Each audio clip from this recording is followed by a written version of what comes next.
आज की वीडियो काफ़ी इंपॉर्टेंट रहने वाली है। 24 जनवरी 2026 की ये वीडियो है। आज हम बात करेंगे ईटीएफ को लेकर क्या अपडेट आ रही हैं, क्या वो बातें आ रही हैं जो हमें ध्यान रखकर चलनी है, सिल्वर और गोल्ड में अभी फ़िलहाल क्या चल रहा है और आने वाले टाइम में हमें क्या देखने को मिलने वाला है।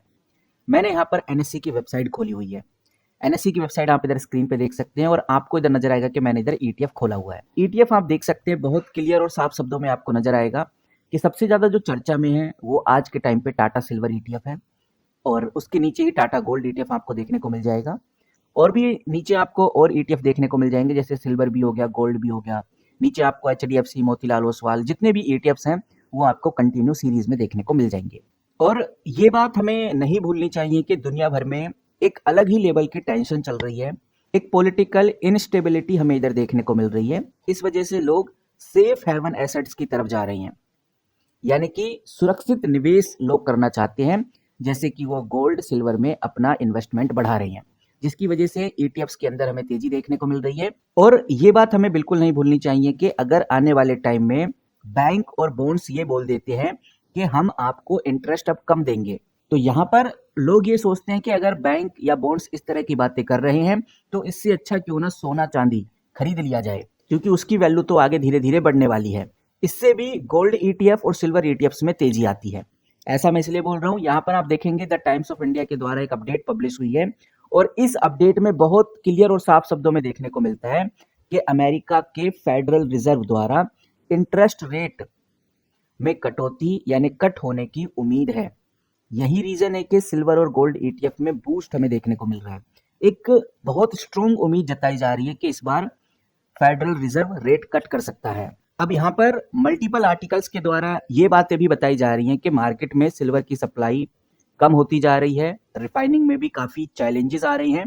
लेकिन इंपॉर्टेंट बात यह है कि भाई बेसिकली ऐसा क्यों हो रहा है, आज से पहले ऐसा कभी क्यों नहीं हुआ, पास्ट में कभी ऐसी प्रॉब्लम क्यों नहीं आई। और सबसे इंपॉर्टेंट बात, ये जो चैलेंज आ रहे हैं सिल्वर को माइनिंग करने में, क्या ये चैलेंजेस हमेशा रहेंगे या फिर इसका कोई अल्टरनेटिव भी आगे हमें देखने को मिलेगा।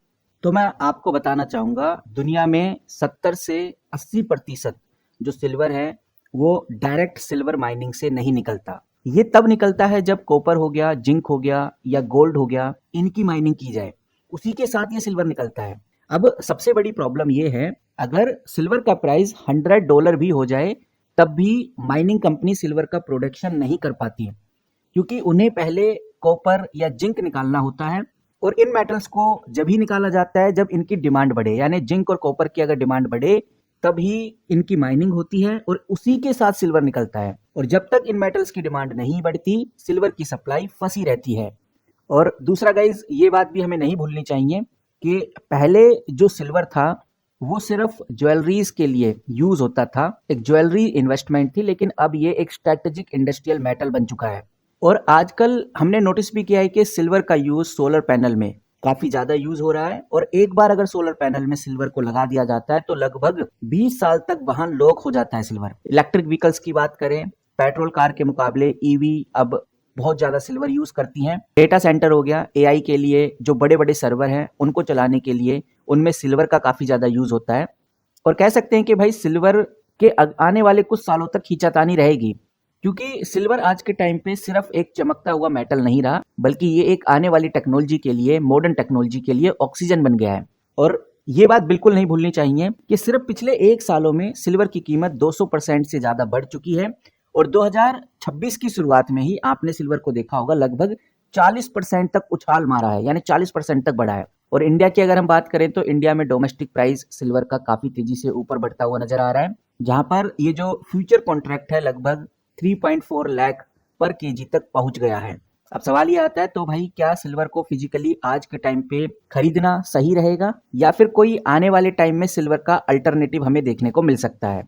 अगर सिल्वर ईटीएफ की बात करें तो कौन सा सिल्वर ईटीएफ आज के टाइम पे सबसे सही है, तो सबसे इंपॉर्टेंट बात तो यही है, क्या सिल्वर का कोई अल्टरनेटिव यानी विकल्प आ सकता है आने वाले टाइम में। अगर सिल्वर का अल्टरनेटिव आता है तो फिर सिल्वर की डिमांड फिर से नीचे आने लगेगी। और मैं आपको बताना चाहूंगा, हाँ बिल्कुल ये सही है कि सिल्वर का अल्टरनेटिव इंडस्ट्री में आपको जल्दी देखने को मिलेगा। और जिस तरह से सिल्वर का प्राइस बढ़ रहा है इससे इंडस्ट्री को बहुत नुकसान हो रहा है, इसीलिए इसके अल्टरनेटिव पे काम आने वाले टाइम में हमें जरूर देखने को मिलेगा। और अभी देखने में भी आ रहा है कि जो कॉपर है, सोलर पैनल बनाने वाली कंपनी जैसे चाइना की कंपनीज ने सिल्वर की जगह कॉपर बेस पेस्ट करना शुरू कर दिया है, उसकी तैयारी शुरू कर दी है। 2026 के सेकंड हाफ में आपको एक मैसिव प्रोडक्शन देखने को मिलेगा। सोलर पैनल में आपको कॉपर की वायरिंग देखने को मिलेगी। दूसरा, सिल्वर कोटेड कॉपर आपको आने वाले टाइम में देखने को मिलेगा। ये एक बीच का रास्ता है, यानी कि अंदर आपको कॉपर देखने को मिलेगा, ऊपर सिल्वर की एक पतली लेयर देखने को मिलेगी, ताकि काम भी हो जाए और खर्चा भी कम हो। और यहाँ पर ये समझना जरूरी है कि सिल्वर का जो शॉर्टेज चल रहा है ये कोई टेम्परेरी प्रॉब्लम नहीं है, बल्कि ये एक स्ट्रक्चरल प्रॉब्लम है। माइनिंग की फिलहाल अभी कमी है, नई सिल्वर माइनिंग खोलने में भी काफी साल लग सकते हैं, लेकिन जब तक सिल्वर का अल्टरनेटिव मार्केट में हमें देखने को नहीं मिलता तब तक सिल्वर में हमें इसी तरह की तेजी देखने को मिलेगी। यानी कि आने वाले कुछ महीनों तक सिल्वर आपको इसी तरह से उछाल में देखने को मिलता रहेगा।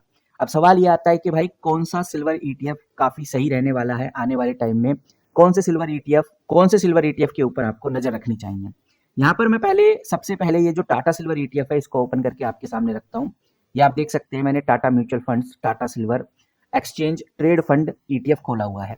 आज ये 29 रुपीज पे आपको ट्रेड होता हुआ नजर आ रहा है। थोड़ा नीचे चलेंगे तो आपको कुछ इंपॉर्टेंट वैल्यू देखने को मिलेगी। ये है ट्रेड इन्फॉर्मेशन, और इस ट्रेड इन्फॉर्मेशन को अगर आप समझ गए तो आप बहुत क्लियर हो जाएंगे कि कौन सा ईटीएफ आपके लिए सबसे सही रहेगा। तो अगर हम टाटा सिल्वर ईटीएफ की बात करें तो यहाँ पर हमें सबसे पहले देखने को मिलता है ट्रेड वॉल्यूम। ये नंबर लैक्स के अंदर आपको बता दूं, यहाँ पर ट्रेड वॉल्यूम देखने में आ रहा है कि 6,884 लाख। इसका मतलब साफ है कि भाई फ्राइडे को पूरे दिन में इतने यूनिट्स यानी इतने शेयर्स खरीदे और बेचे गए। और इसी टाटा सिल्वर ईटीएफ को कंपेयर करने के लिए मैं दूसरा ईटीएफ भी खोल लेता हूँ।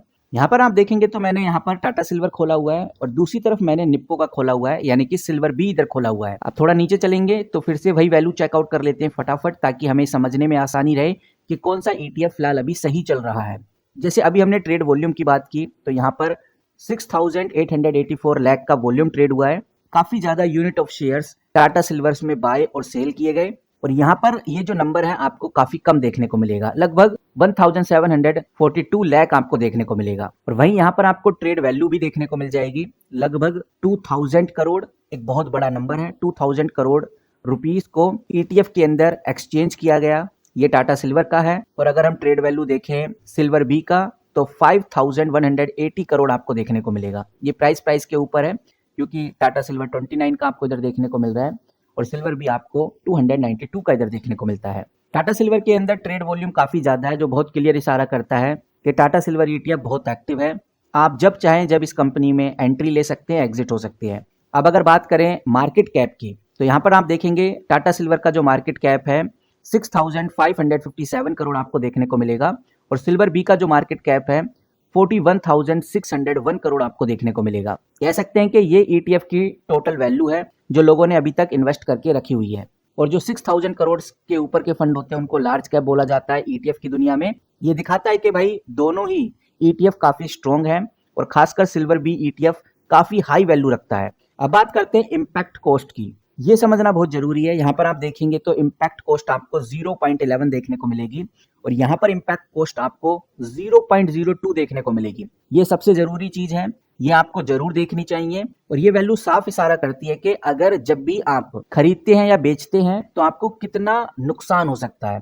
ये नुकसान है इस इधर 0.11 और इधर है 0.02। तो कहने का मतलब ये है कि सिल्वर बी में आपको बहुत ज्यादा नुकसान नहीं होगा, बहुत कम नुकसान होगा, 0.02 का ही आपको इम्पैक्ट देखने को मिलेगा।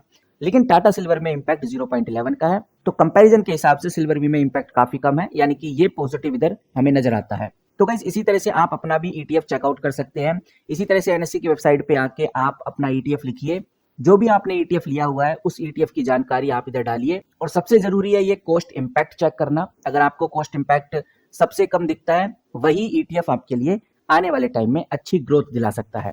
अब आप किस तरह से देखते हैं इन ईटीएफ को कमेंट करके जरूर बताइए, आपकी क्या राय है वो भी हम जानना चाहेंगे। फिलहाल इस वीडियो में इतना ही। जैसी कोई बड़ी खबर बड़ी न्यूज आती है तो आपके साथ जरूर शेयर करूंगा। मिलते हैं गाइस किसी नई वीडियो के साथ, किसी नई अपडेट के साथ। तब तक के लिए take care and good bye.